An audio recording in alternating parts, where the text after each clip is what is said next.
សួស្តីពុកម៉ែបងប្អូនប្រិយមិត្តជាទីគោរពសូមស្វាគមន៍មកកាន់ Channel ឆ្នោតផ្សងសំណាងរបស់ Admin ថ្ងៃនេះ Admin មានលេខតម្រុយល្អៗរបស់ឆ្នោតយួនសម្រាប់យកមកចែកជូនពុកម៉ែបងប្អូននៅថ្ងៃទី29 ខែ 11 ឆ្នាំ 2025 នេះដូចនេះ Admin មិនចង់ចាយពេលវេលារបស់ពុកម៉ែបងប្អូនយូរតោះយើងមកតាមដានលេខតម្រុយឆ្នោតរបស់យើងទាំងអស់គ្នាសម្រាប់លេខតម្រុយ2លេខមាន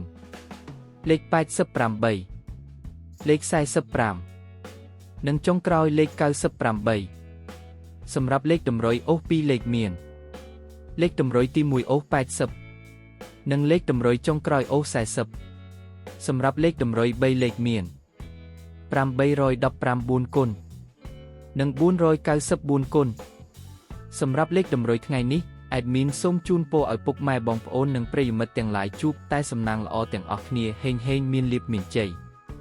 ជាចុងក្រោយសូមកុំភ្លេចជួយចុច Subscribe និង Comment ហើយដាក់សញ្ញារូបកណ្ដឹងដើម្បីជាការផ្ដល់កម្លាំងចិត្តមកកាន់ Admin ជាពិសេសងាយស្រួលតាមដានវីដេអូថ្មីៗនិងលេខតម្រុយល្អៗជាប្រចាំថ្ងៃជាមួយ Admin សូមគោរពលាពុកម៉ែបងប្អូនពី Admin ឆ្នោតផ្សងសំណាងសូមសំណាងល្អទាំងអស់គ្នាសូមអរគុណ